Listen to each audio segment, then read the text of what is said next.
We've all heard the saying, silence is powerful, and it's true. Silence can command respect, create mystery, and leave people questioning what's on your mind. It's been a timeless tool of influence, used by the greatest thinkers, strategists, and leaders. But let me ask you something. Is silence always enough? Does staying quiet alone truly give you the upper hand?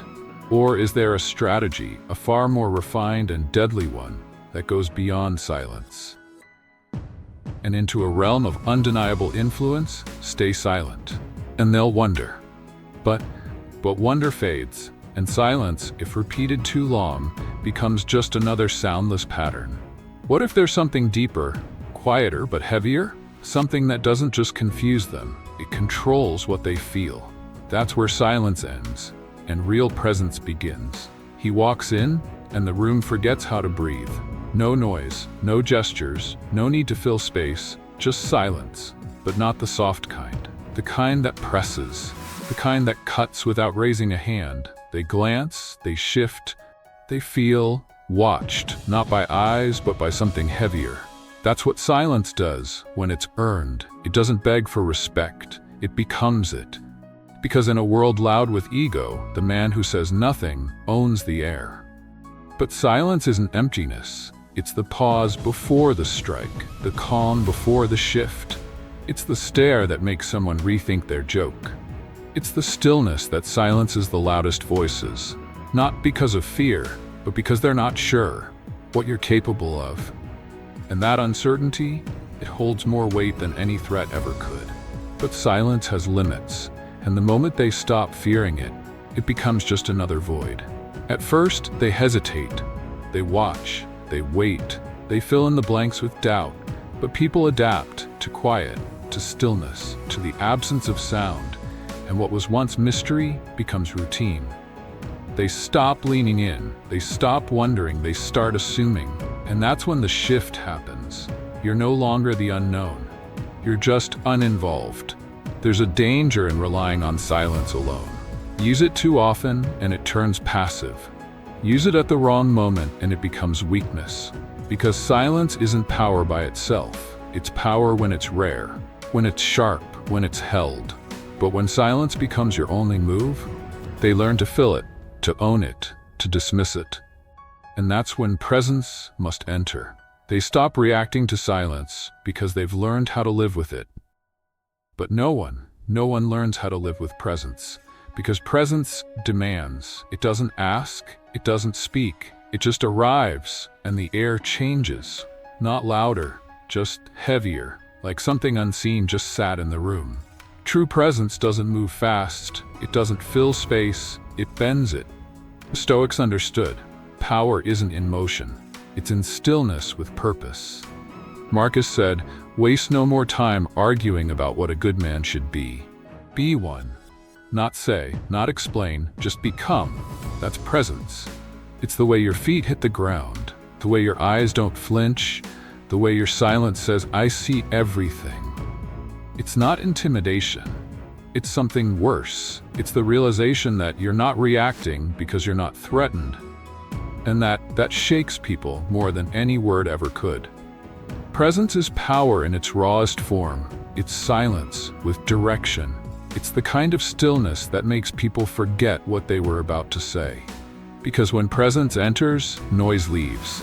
It's not charisma, it's not charm, it's control of the room, of the rhythm, of the rules, and most of all, of yourself.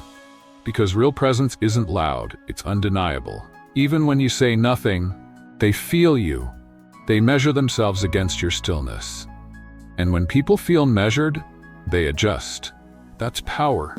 Not given, not shown, but forced through restraint. He doesn't chase approval. He doesn't play for attention. He simply is, and the world has to calibrate around him. Most people fill space with motion. They shake legs, tap pens, glance around. They're trying to dissolve tension. But presence doesn't dissolve it. It makes the room carry it. He can walk in and say nothing and still make someone question their tone. Because presence isn't noise. It's an invisible force. The kind that makes people whisper once you leave. Not because you were loud, but because something about your stillness made them see themselves more clearly. and feel suddenly exposed. Presence alone doesn't cut, it crushes. But if you want to carve your name into memory, you need intent. The Stoics didn't stay silent for peace. They stayed silent for position. Every pause had a purpose. Every look, a message. They weren't avoiding conflict. They were timing it. Because action without control is noise. But silence with control? That's a weapon. You don't need many moves, just the right one, at the right moment. He doesn't speak, but when he does, the room doesn't just listen. It stops, because they know he doesn't speak to share, he speaks to shift.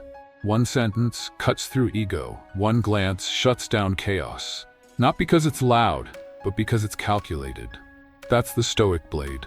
Not swung wildly, but held. Still, cold, waiting. And when it moves, it doesn't miss. Because true power isn't in having 1,000 words, it's in knowing the one that lands, not now, but when they least expect it and most need it. So he holds the blade, sharp, hidden, certain. Because the moment he moves without need, he bleeds certainty. And power never bleeds. Power waits until the cut is not just deep, but permanent. Sometimes to be felt the most, you have to leave. Not in anger. Not in silence. But in intention. This is where the real power lies. Not in showing up, but in knowing when not to. Because when you're always there, you're just part of the furniture. But when you disappear on purpose, they notice, they recalculate, they replay every word, every glance, every pause.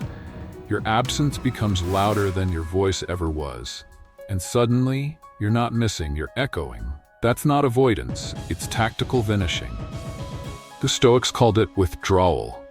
Not weakness, but retraction before strike. Because presence means nothing if it becomes expected. But when you break the rhythm, they lose their center. They wonder, where is he? But more importantly, why isn't he here? And that question burns longer than any answer. Strategic absence isn't about disappearing. It's about letting them feel the weight of you by removing it. And when they finally see you again, it's never the same.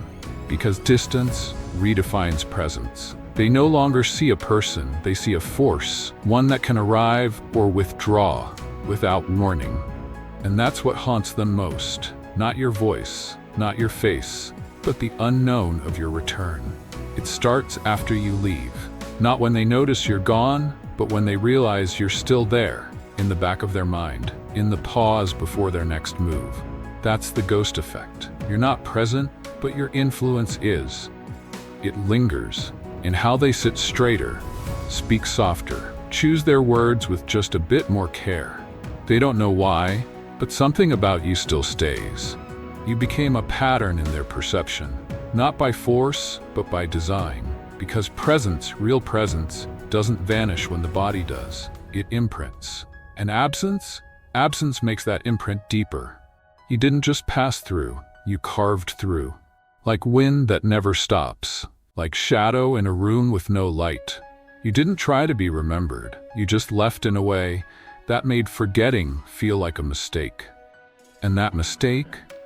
They repeat it. They compare others to the trace you left. They expect you, even when they know you won't come. And when a man becomes expected in absence, he's no longer a presence, he's a standard. They measure others against him. Conversations bend around what he might say, even though he's not there. People begin to pause, revise, delay, because his absence has changed the pace of everything. This is the shadow most will never cast. Not because they didn't try, but because they were too busy being seen.